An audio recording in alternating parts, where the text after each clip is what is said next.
So welcome to Strategies for Helping Students Make Connections. My name is Victoria Feth, and I am the Center for Teaching Excellence Liaison to the Faculty of Arts, as well as the affiliated and federated institutions of Waterloo.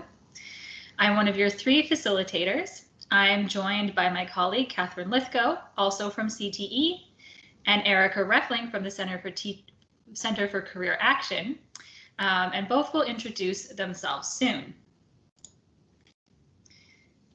So let's just run through the tips for engaging in this webinar that you might have missed if you came in a little bit late.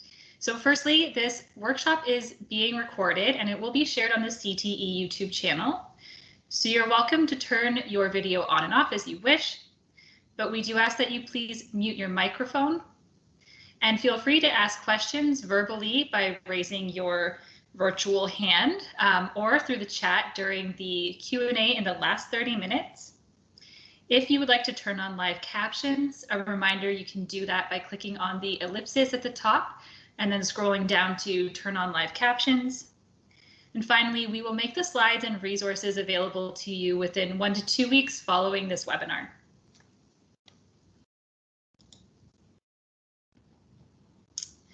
So over the next hour, we will provide a little background on career education, integrative learning, and our collaboration between CCA and CTE.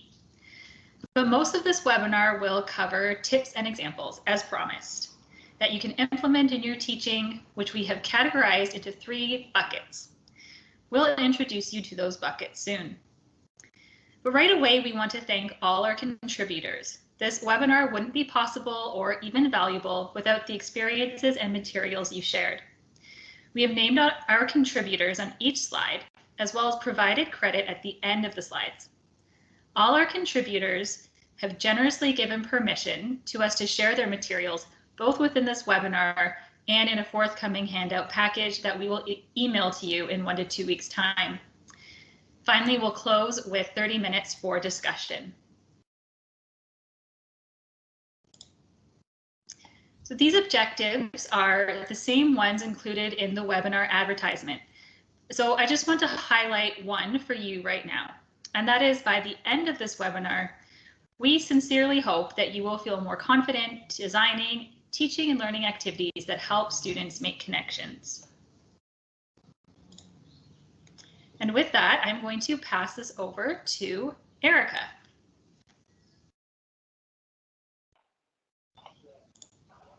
Great, thanks, Victoria. So hi, everyone. I'm Erica Reffling, and I'm a career advisor in the Center for Career Action.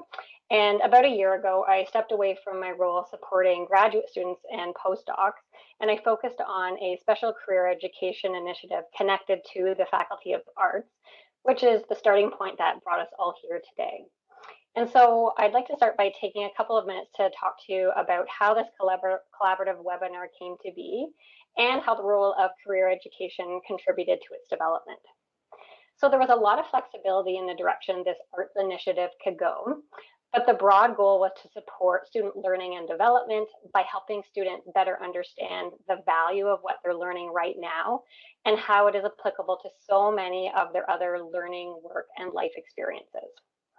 And so this is a career development goal that my colleagues and I are always working toward with students, but I wanted to explore this holistic learning mindset outside of the traditional career center context and strategize ways to incorporate this making connections approach more broadly across the student experience.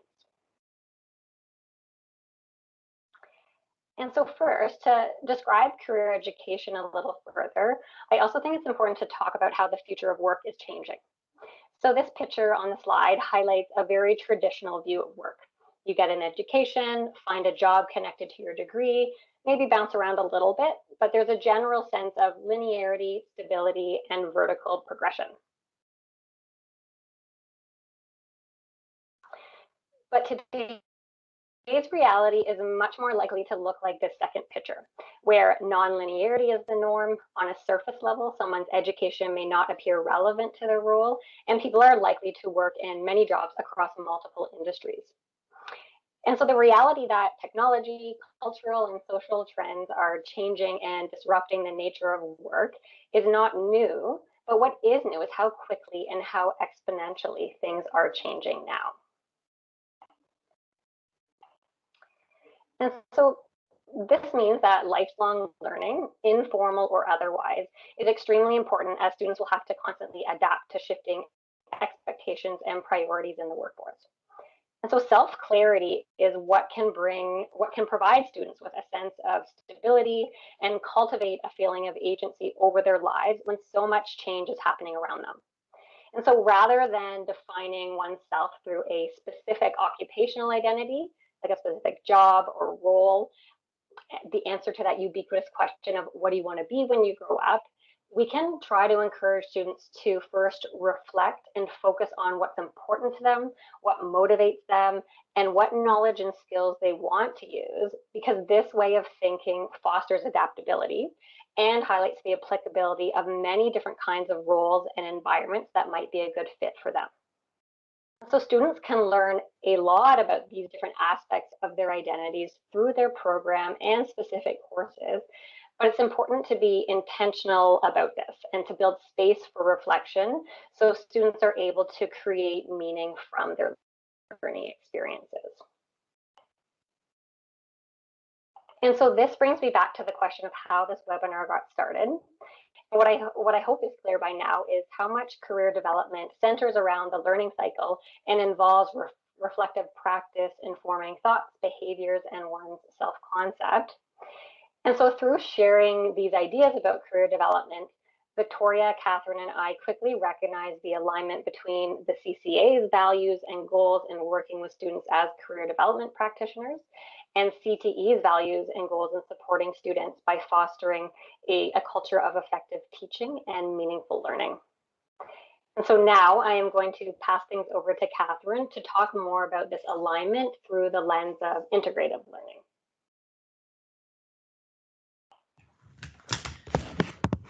Great, thank you very much, Erica. So I'm Catherine Lithgow. I'm the Senior Educational Developer, Integrative and Experiential Learning with the Center of Teaching Excellence here at UW.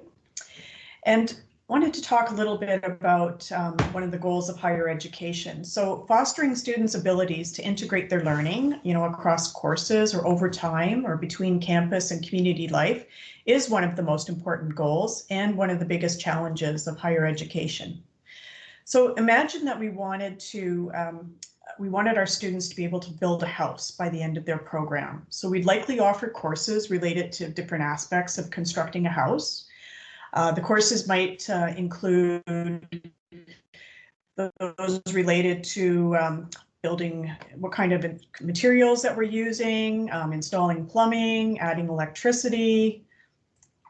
But at the end of it, if we failed to remind students about what the purpose of the course was and how the courses connect with each other, or we failed to discuss why housing is important to society in the first place, and we never provide an opportunity to actually experience what it's like to build a house, most students are going to be left with a number of seemingly disparate courses and disconnected pieces of knowledge. And often, this is what the undergraduate experience can seem like. It's a fragmented landscape of courses taken to satisfy a number of requirements for a major. And then they participate in a number of co-curricular activities. And then they have their real world beyond the campus, but no connections are made amongst these pieces. So an emphasis on integrative learning can really help students put these pieces together and help them make sense of their learning.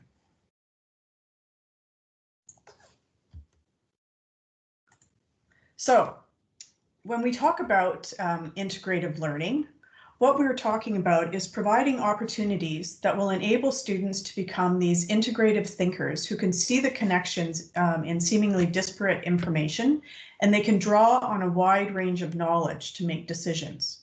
They're also able to adapt the skills that they have learned in one situation to problems that are encountered in another, be that in the classroom, in their communities, their workplaces, or personal lives. And the way this occurs, as it happens when learners are able to address real-world problems, unscripted and large enough or broad enough that it requires multiple areas of knowledge, multiple modes of inquiry, offering multiple solutions and benefiting from a number of different perspectives. So it's a focus, again, not only on content knowledge of the discipline, but also on the skills and values. So why is this important? Well, if we think about a world that is volatile, filled with uncertainty, complexity, and ambiguity, we just have to look at the last year and a half for a good example of this. More than ever, we have to offer students programs of studies that will help them integrate the learning, connect the pieces, and make sense of their experiences. And developing these capacities for integrative learning is actually central to personal success, social responsibility, and civic engagement.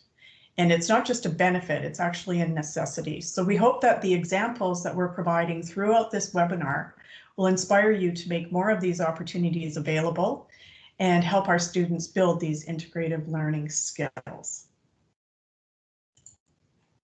I'll pass it over to Victoria.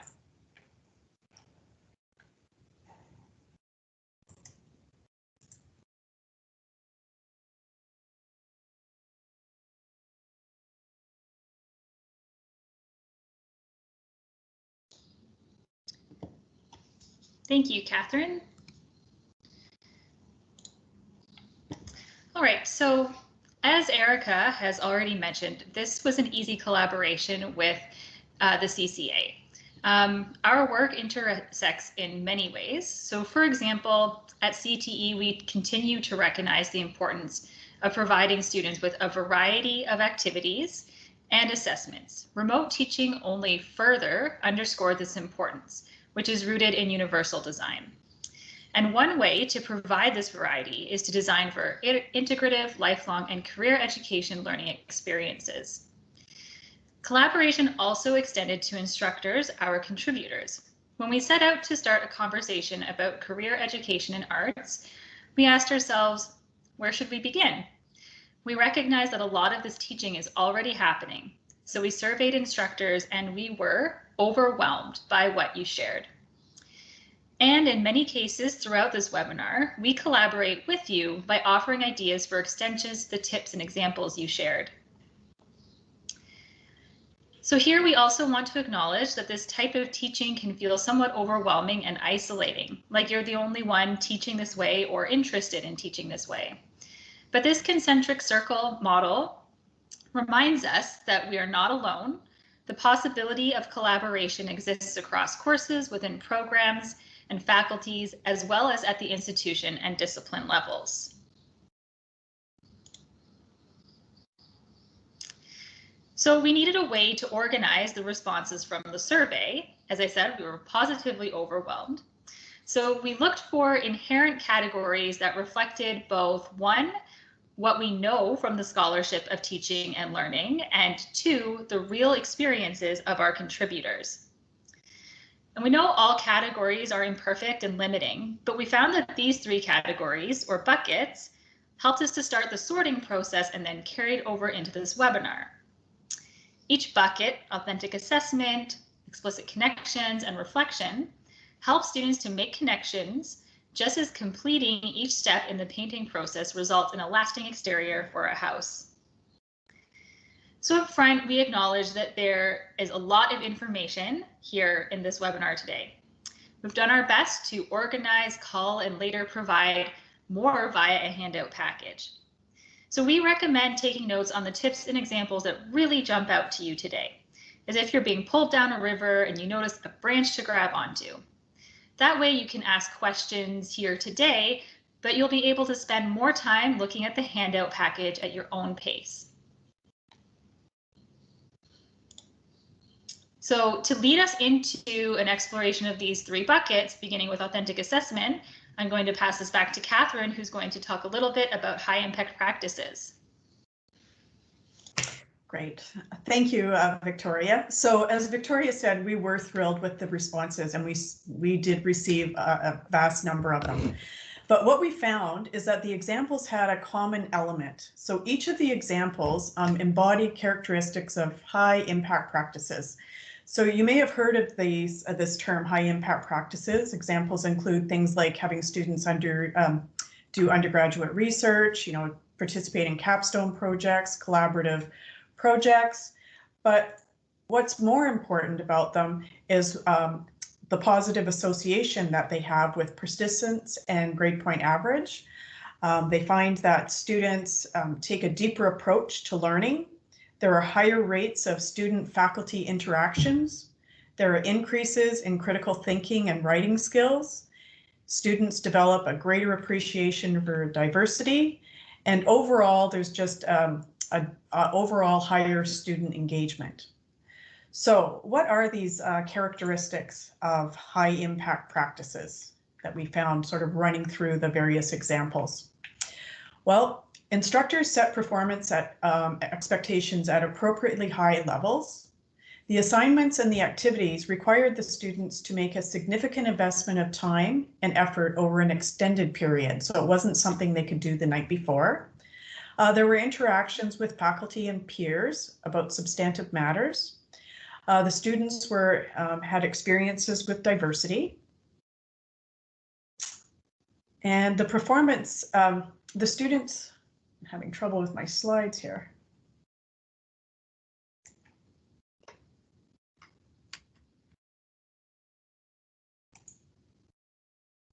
Here we are.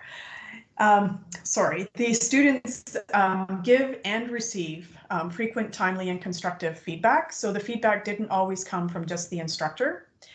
Embedded throughout the courses, there were periodic and structured opportunities to reflect and integrate on what they were learning. There were opportunities to discover this relevance of learning through real-world applications. And there was a public demonstration of competence. So work was not just done for the instructor, it was often shared with a broader audience.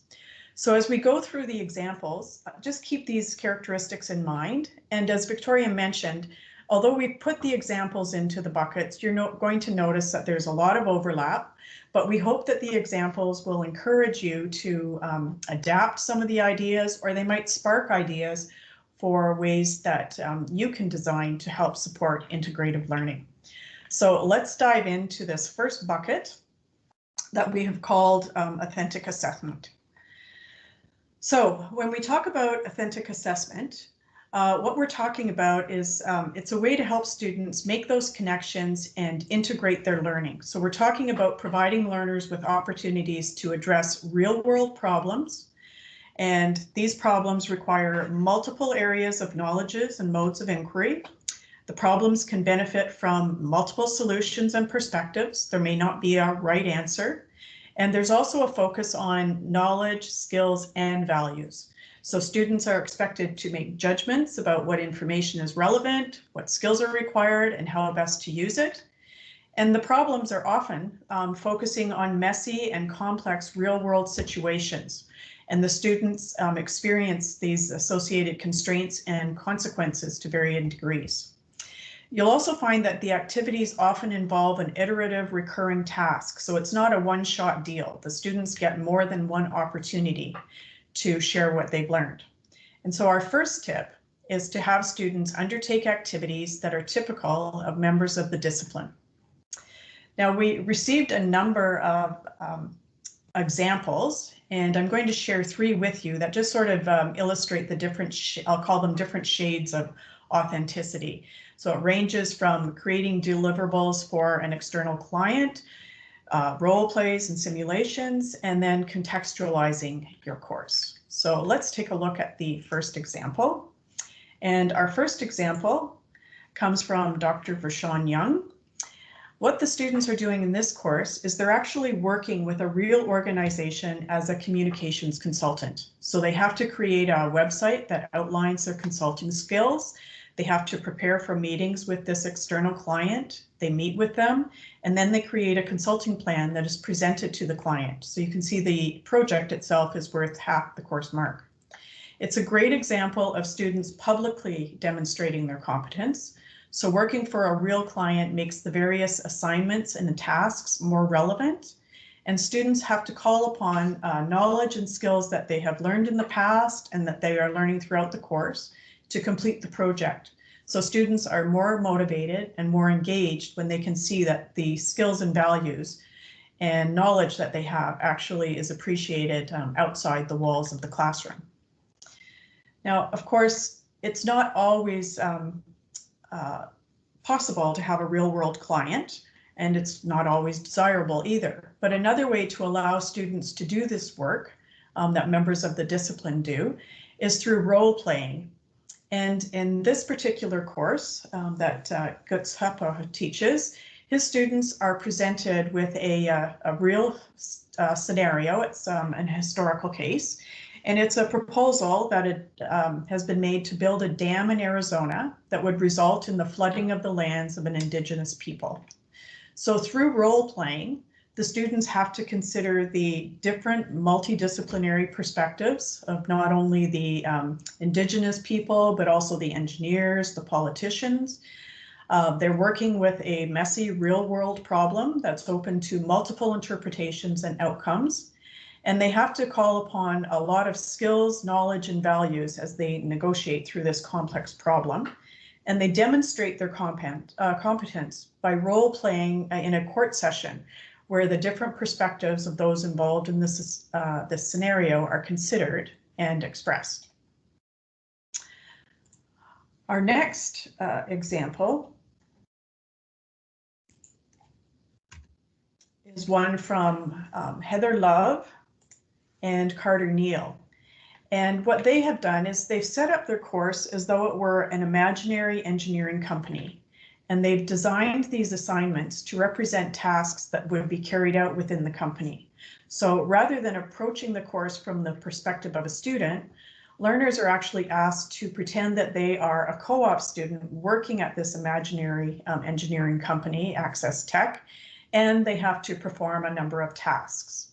So one example is this 3-minute thesis, and it requires the students to give a presentation using this particular format. What I'd like you to do is notice how the assignment is made more relevant, excuse me, and engaging by providing context, and the students are able to build on a previous assignment that they had done where they had created a report and provided a recommendation to this company based on research that they had done. So the assignment is introduced with the following kind of context. So the Access Tech directors, so it's not the instructor, are impressed with your work, and they've assembled together an 8-person focus group from that community to help brainstorm potential alternative ideas. So you are now responsible for preparing a short presentation for the focus group. And since the goal of the focus group session is to move quickly into the feedback part of the discussion, the Access Tech directors would like to keep your presentation very short and engaging, and that's why they've directed you to use this 3-minute thesis format. So again, assignments are treated as interactions between an engineer and a client, not a student and an instructor. And the context then helps the students see themselves as members of the discipline. So it's not a student completing these seemingly unconnected assignments. They're actually situated in a context, of the discipline that this student is interested in pursuing. So another way to help students integrate their learning through authentic assessments is by providing opportunities for students to practice audience-centric communication using different formats and genres. And this particular example comes from Drs. Megan DeRuber and Dr. Kimber Sider.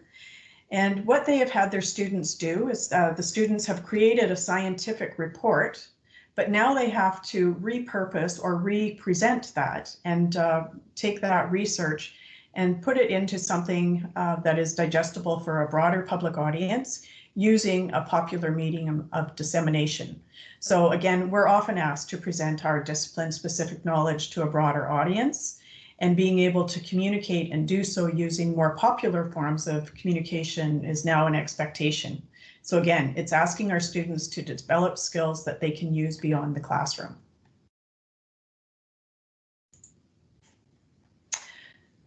So our next tip relates to integrating and supporting collaboration and group work. So more and more we're expected to work with others, and integrating and supporting collaboration is not just a benefit anymore. It's a necessity for survival in the life inside and outside the classroom. And here are a couple of examples that illustrate ways that they have been done and something that hopefully might inspire you to think of ways that you can do this as well. So for this assignment, what Rob Gorbet has done is he's helping the students set themselves up for success as they work on a major group project. And he does this by having the students create a document that describes the ways that their group members have agreed to explicitly approach important aspects of the group process. So this is a discussion that students should be having in the first place. And all he is doing is making it explicit and embedding it into the group project process. He's introducing the importance of working in groups, and he emphasizes that a lot of the work needs to be done in a relatively short amount of time. So it's really important that you get buy-in and commitment from everyone involved. He then goes on to provide guidance by showing examples to illustrate the level of detail that students should be thinking about when they prepare their document. So by providing these examples, he's showing them that, yes, you might say that meetings are very important and you shouldn't miss any, but the detail that you're actually going for in order to, make sure everybody is agreeing on this. And something has just happened to my slides.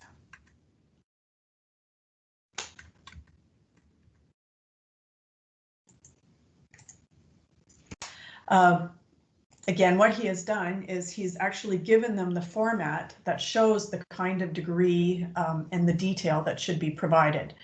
So again, many students may not have actually made these kinds of agreements explicit, and he's giving them an opportunity to see the kind of detail that they should be thinking about. Another thing that he does is he tries to have the students think about not only the work that they're doing as a group, but also to consider the role that each individual in the group is going to undertake. And so then he's asking them to make that explicit. So note that, again, the assignment is part of a larger assignment. It's not just an end in itself. It's just helping them move along with their group project. And the students are documenting what they are responsible for and just making themselves more accountable to the group. So through these assignments, students are working on their group projects, but they're also learning about processes that can help the group function better. And it's giving them tools that they can use in future group projects. So our next tip is about designing and scaffolding opportunities for students to provide feedback to each other that can be used to actually inform a project that they're working on. So again, feedback doesn't have to always come from the instructor. Having students provide feedback to each other helps them value the perspectives of others. And the process of reviewing and providing feedback helps the students think about not only their peers' work, but their own work, and they can discover ways that they can actually enhance the quality of their own. In addition, it also helps the students see issues from different perspectives and present it in ways that they hadn't thought of. And this next example I really like because it demonstrates how powerful just informal, focused conversations can be. So Dr. Alicia Batten has put together this kind of assignment. It's part of a larger assignment. What each student does is they have to complete a major project, and the students begin this by preparing prep notes for their individual projects, and then they submit these. Then they have to meet with another classmate to have a conversation about the work to date and create a podcast. So it's something that's lasting, something that's public facing. The purpose of the assignment is to foster collaboration, practice oral speaking, and help the students think about and prepare for this major assignment. So basically, what she's doing is asking students to just be curious about the work that their classmates are engaging in and have a friendly conversation. So the conversation might go something like, hey, Victoria, how's the project going? That's really interesting. Can you say a bit more about that? Or I'm not quite following what you're saying. Can you give me an example? You might make comparisons about, that's exactly what I was thinking as I was working on mine. Or you might say something like, that was a different reaction. I had a completely different reaction to that. It sort of made me wonder. But in the end, what they've done is they've met a classmate. They've engaged in this accountable talk about something that's important to both of them. and they've given and received feedback that they can use as they continue to work on their project. And they're doing it in a very engaging and informal format. Other ways that instructors have helped students integrate their learning and pull together what they've done is to provide intentional opportunities or activities for students to actually teach each other. And when you have to teach something, you have to have a good understanding of the topic. And while you're preparing to teach, you often uncover gaps in your own understanding. So the next few examples are just different ways that instructors have integrated this into their course. So in the first example, Dr. Julia Williams actually takes time in her course to show students how to create a lesson plan. So they develop the lesson plan, they deliver it, and then they're given this framework that they can practice using, and they can call upon that anytime that they are asked to share information with somebody and ensure that they leave with a certain level of understanding. In Jennifer Ball's course, what she does, it's a negotiations course. It's entirely student directed and skills based. The students are given their readings up front, and then throughout the course, the students are tasked with teaching their classmates these different course topics. So again, the student's role becomes the teacher, and the instructor sort of stays back a little and acts as a coach. But throughout the whole course, it's the students that are doing the teaching of the different topics.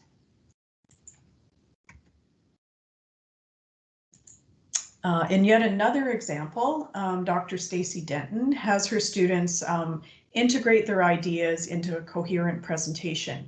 But what's important about it is, first of all, the topic is on intersectionality, and each group member has to come to their own understanding, and then they have to meet with their group and try and get this cohesive presentation made. So it exposes students to different perspectives. It fosters collaboration and understanding. Students have to listen to the perspectives of others. They have to check their own understanding. They have to be able to articulate their understanding to others. And then they have to combine all of this into a coherent presentation. I want to wrap up this section on authentic assessment with this final tip. And I think it's a really nice way for students to integrate their learning in a personally meaningful way. And the examples that I'm going to share come from Dr. Kate Willink, and she was a professor that used to be here years ago and had given us permission to use her example. And the other one is the WOTCB assignment. So in this first example, what the instructor has done is she's had the students towards the end of the course go back to the learning outcomes and tell her through a portfolio that's going to be shared with their classmates how they know they have achieved the learning outcomes. And they do so under inspired insights, magnificent failures, and unanticipated connections. And they share this with their classmates. And what's interesting is even though all students are in the same course, what they learned is unique to them, and how they design and present it is very unique to them. Another option is the WOTCB portfolio, where students create a portfolio where they have to identify and articulate the skills that they have developed while they're completing the coursework, and they have to document these claims with evidence that illustrates the skills. The audience is a prospective employer. Again, it's shared with the classmates. And even though students, are in the same program or have taken the same course, you can see how they have talked about different skills, and they're using different pieces of evidence to explain out how they know that they have these. So think about it as a rehearsal for a job interview, grad school interviews, performance evaluations. So again, rather than students just building any house, they're now able to, build this house of learning that's unique and meaningful to them. And they're able to express themselves and take this knowledge in a way that connects to them personally, and it's not an abstract concept to them anymore. So with that, I'm going to pass it over to Erica.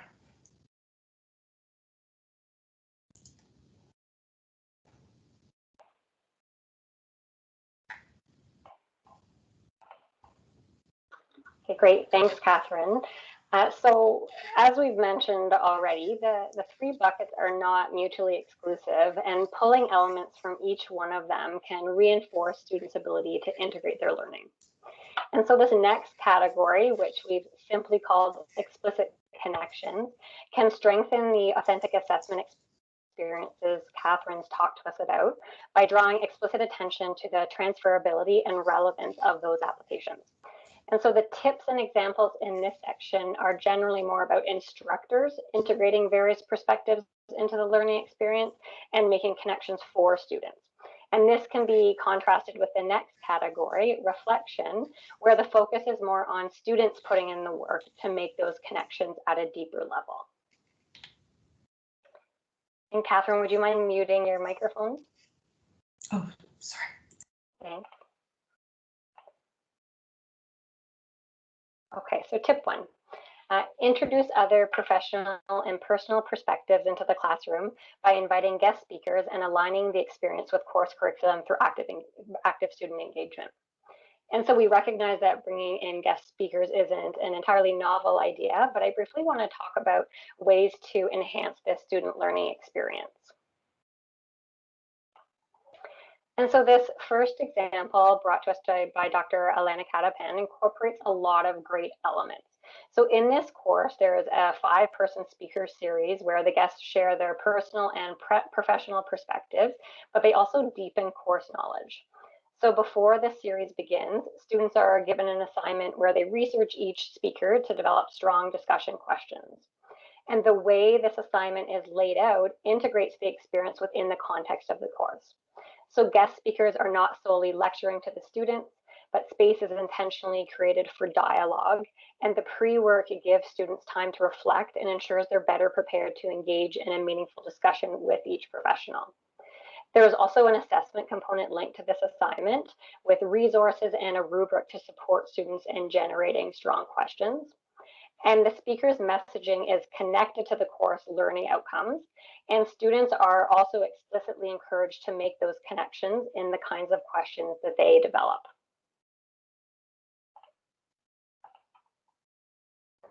So this next slide highlights some variability in the kinds of guests that you might consider bringing into the classroom. So for example, upper year students are brought back to the classroom in Dr. Rob Grabet's class to talk about how their lower year experiences shaped them. And this is a really valuable way to leverage the impact of peer learning. A peer might be able to connect well with the audience and share particularly relatable insights and applicable learning. On the flip side, you might consider various experts who could speak to your class. So in a few of the examples that we were given, an expert was invited to share and discuss a particular piece of work. So for example, a poet was invited to come in and read their poems and discuss their writing. Researchers, including PhD students, were invited to discuss a scholarly article or an op-ed, and students were specifically assigned to read the piece in advance to get in groups to reflect, share insights, and again, prepare questions for the guest.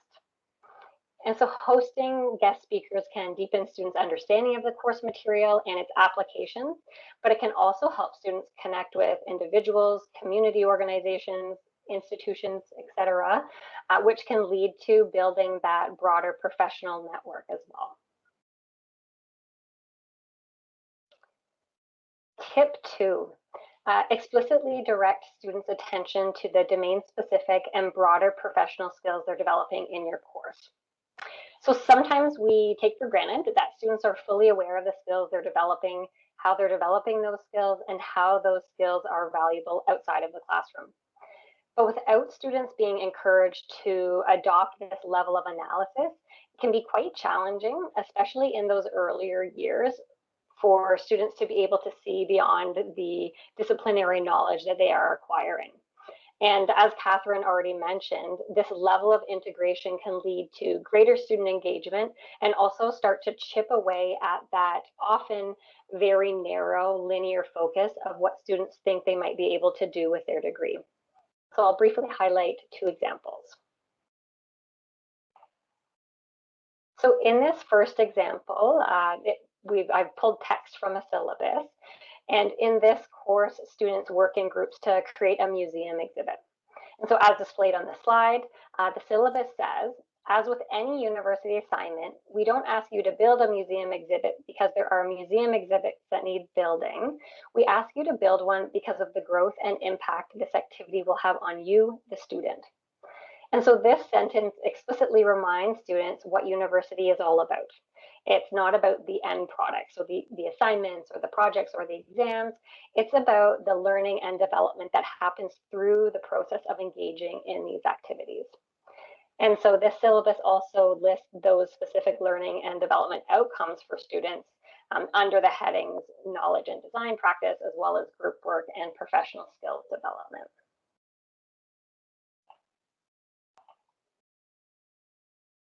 So this slide is another example where we've highlighted language from a syllabus. So in this course, you will practice genres of communication crafted for audiences that might include employers, clients, peer groups, technical staff, public audiences, and so on.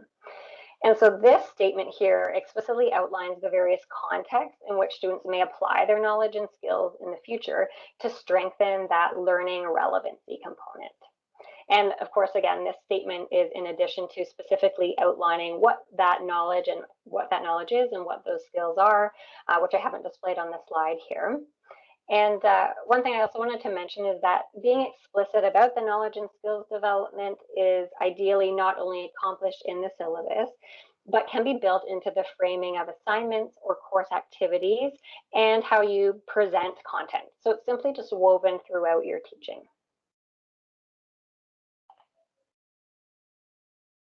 Tip 3, explicitly connect current learning with past and or future learning. And this can be accomplished by building connections across assignments and outcomes within the same course and by linking learning to curriculum in other courses. And so this tip acknowledges that learning, of course, builds upon what is already known or what can already be done. And as an instructor, activating or making salient background knowledge or skills that students can transfer to the current learning environment will encourage students to make those connections on their own in the future.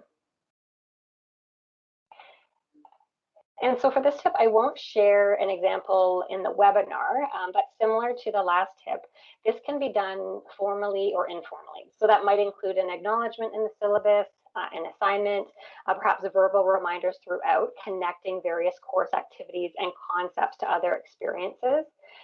And of course, all of this can be made more impactful with active student reflection. And so approaching teaching from this interconnected mindset can invite greater collaboration amongst colleagues to discuss course design. And it also necessitates taking a broader understanding of the student perspective and how their various learning experiences scaffold on top of one another.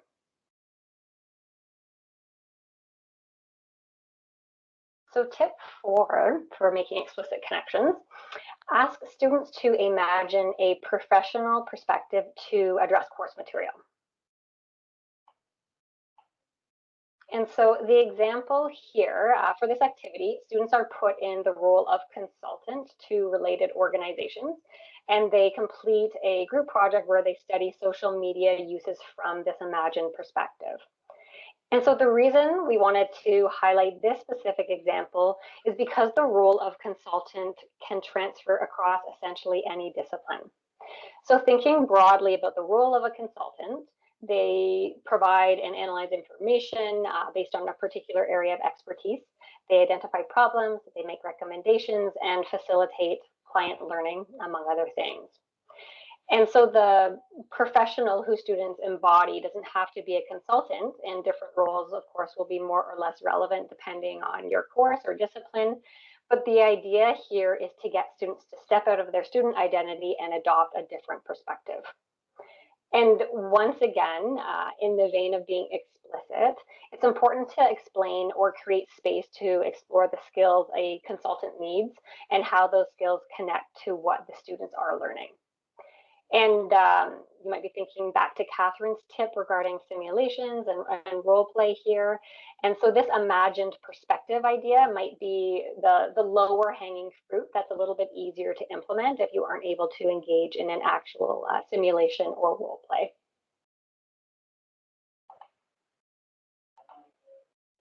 So for tip 5, Have students actively engage in the process of researching roles and organizations that connect to the skills and knowledge they're developing in your course.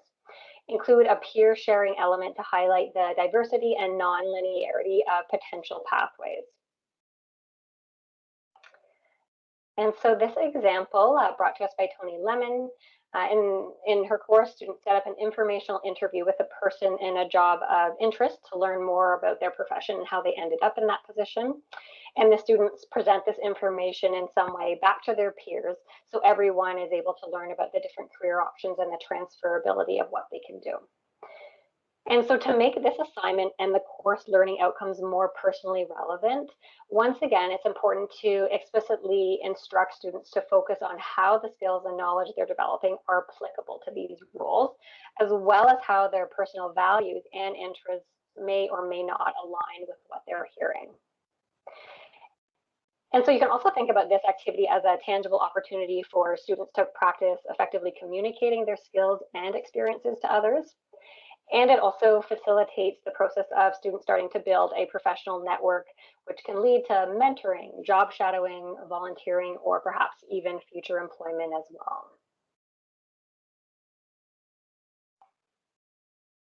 Okay, so moving on to the last tip here. Explicitly draw parallels between the world of work and the way tasks are assigned and accomplished in the classroom. So I recognize this tip is very broad and can be accomplished in countless ways, but I'm going to talk about just a few examples right now before I pass things over to Victoria. So in this first example, Dr. Megan DeRuver intentionally integrates an iterative process of working in the way projects are assigned. And one of the ways that she does this is by connecting drafts to peer feedback. And so explicitly then connecting this progression to a working environment, students are actually told how this process highlights the fact that something does not have to be perfect the first time. And often work in the professional world is not just about submitting that final paper.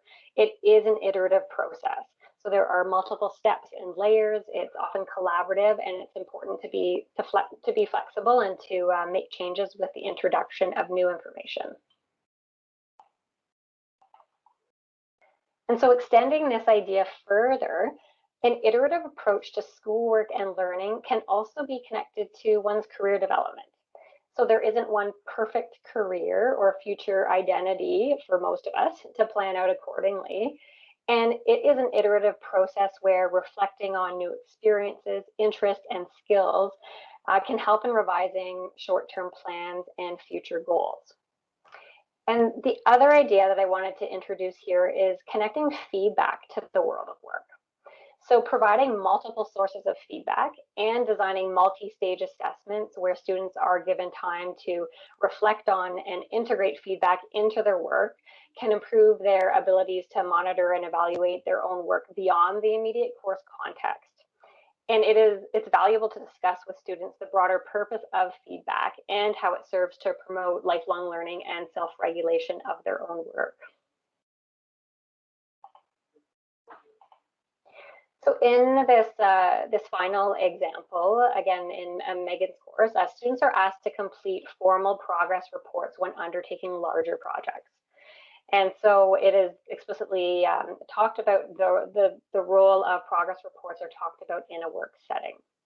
So Megan discusses the importance of outlining timelines and how to work and communicate effectively in a collaborative environment by keeping one's team and manager updated. And depending on one's discipline or course load, students can get quite used to working independently with these larger deliverables. But it can be a useful habit to incorporate accountability to others in terms of progress and accomplishments along the way. And this is really something that has become particularly salient in the remote working environment that we've been living in.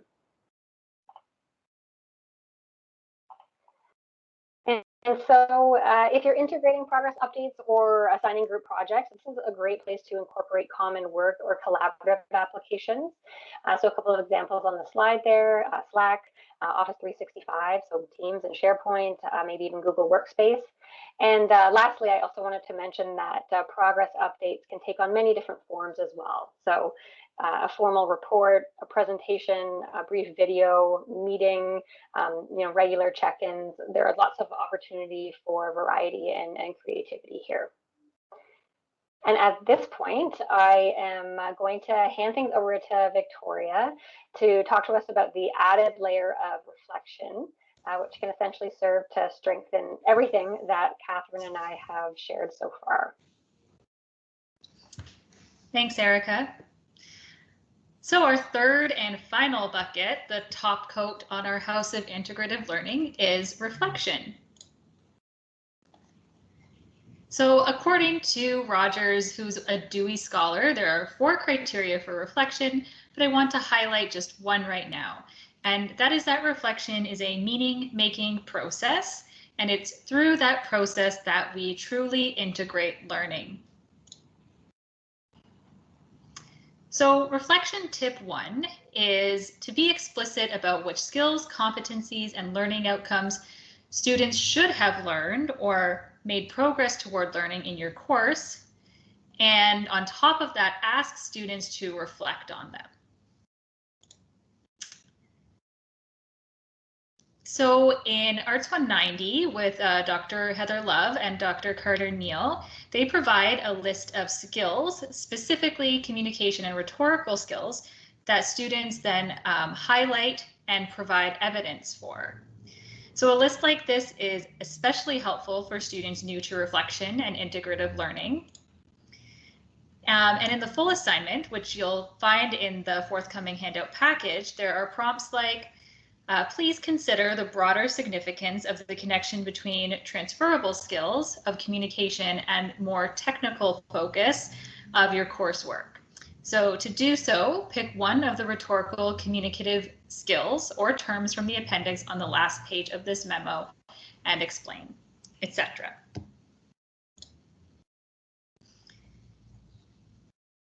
So Tracy Hilpert teaches students about Bloom's taxonomy.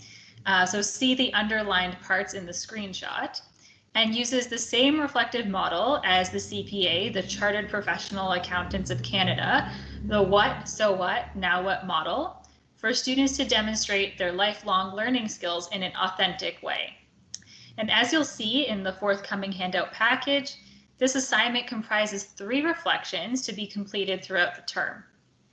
The final reflection has a part 2 that takes the form of a performance review, and students have appreciated the authenticity of this part. And a list of skills and behaviors for a self-directed lifelong learner is included with that. So there's a nice connection back to where we started with authentic assessment combined with reflection. So Alison Chenier gives students the option to choose their own skills or to select their skills from a list of professional skills and behaviors. The latter option recognizes that some students may not be ready to move away from the scaffolded approach to reflection exemplified in the previous 2 slides. Students then list their chosen skills in a table shown at the bottom of the screenshot, and they provide evidence of their skills. So we suggest that trying even the first part of this assignment, the table, is a great first step toward reflection.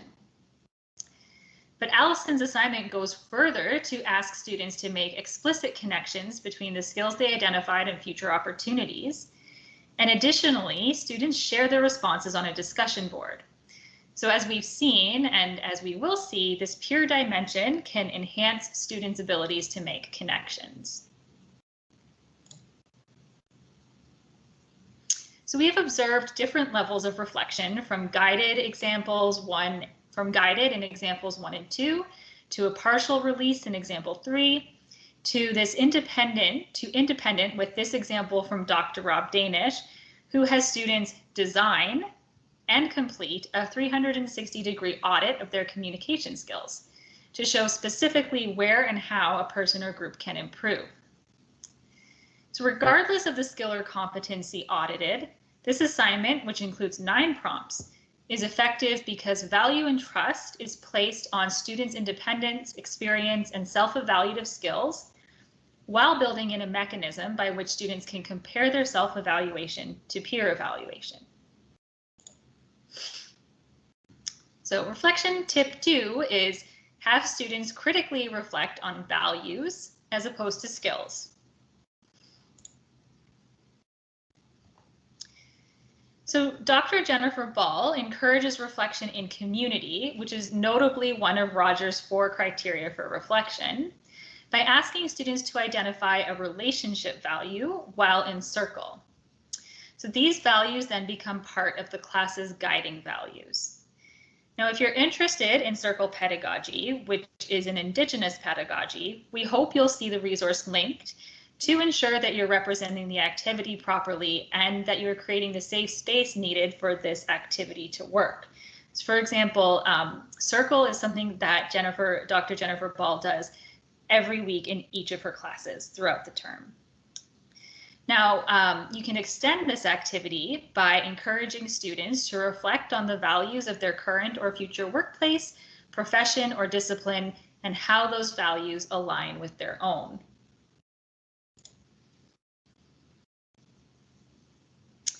Dr. Alte-Koskun also asks students to identify their values, as well as their goals and biases, and to engage in perspective taking to try on what it means to be a member of their discipline.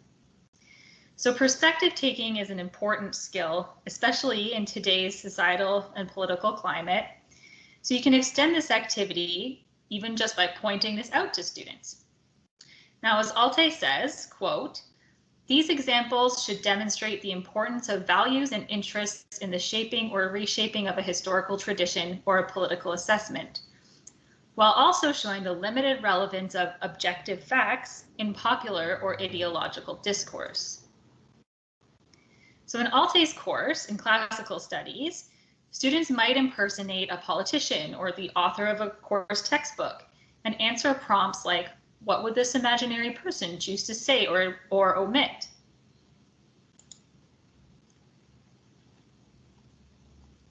Reflection tip 3 is have students identify skills their peers are demonstrating and or share responses to reflective prompts with peers.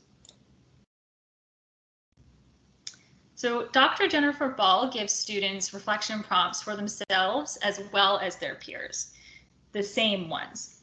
So we suggest that these kind of prompts can be adapted to many different activities and assessments, such as presentations, performances, and other collaborative work.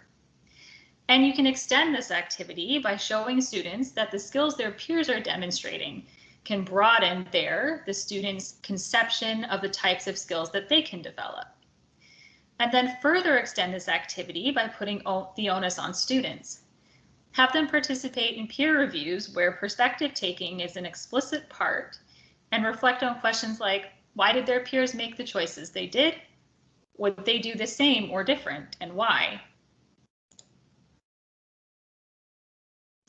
Reflection tip 4 is scaffold assignments to include and make explicit all stages of a process and make space for reflection.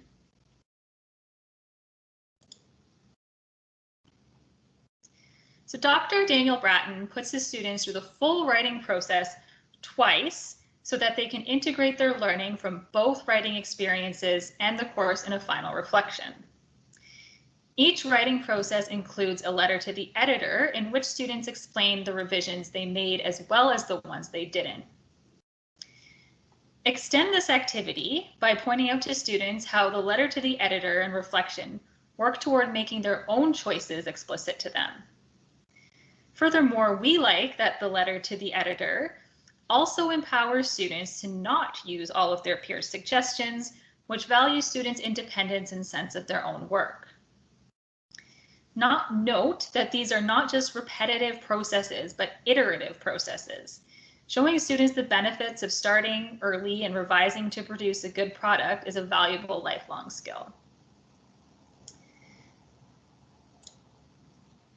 So similarly, but with key disciplinary differences, Dr. Nuran Manji puts students through the research process and adds a final reflection where students bring together various course components. We note that her scaffolded and clear instructions are adaptable across disciplines in any situation where students have a research paper or project. And and you can see them in the forthcoming handout package. You can extend this activity by letting students know or asking them to consider how the video reflection does double duty. So it is both reflective and gives students an opportunity to practice their important digital presentation skills. To wrap up tip 4, Dr. Linda Carson's Deliberate Practice Journal shows students the benefits of starting early and revising to produce a good product as well. Now, work here refers to artwork, but it can be adapted to other works, as you'll see in the forthcoming handout package. And Dr. Rob Gorbet's Slack check-ins provide a mechanism to make work processes explicit to both students and peers, to normalize and problem solve these processes, as very little work in the real world is done in isolation. Plus, remember that ideally reflection occurs in community. Finally, reflection tip 5 is give students options for reflection.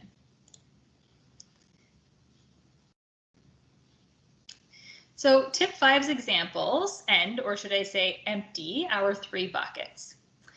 Reflection can occur via these different activities and media. It can be based on a reading, such as one from Harvard Business Review. It can be done via other media like doodles, hand art, photos, sculptures, and poetry.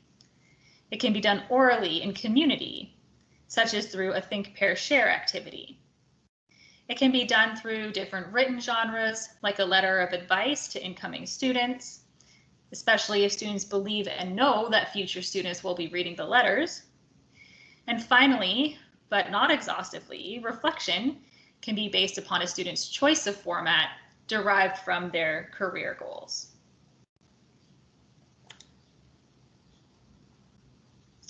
So one last example.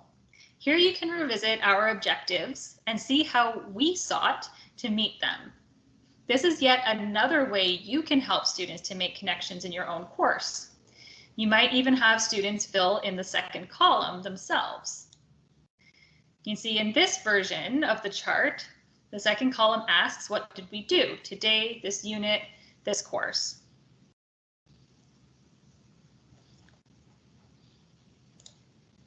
So before we move to our Q&A, I just want to point out this slide at the end where we have provided the credits to our contributors, indicated where they're from at the university, and their email addresses should you like to reach out to them to learn anything more about what they're doing.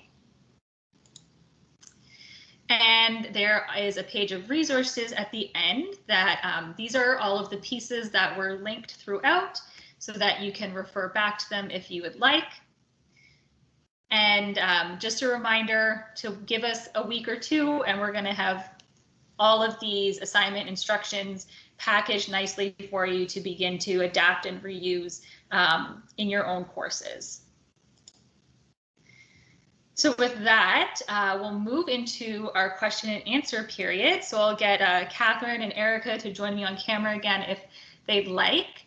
And we'll just review here some of the housekeeping and I'll stop sharing so we have the full view. So this Q&A is going to be recorded, but this part will not be shared as part of the video on YouTube. It's just for our reference to make sure that we get to loop back to people about things that might not get discussed.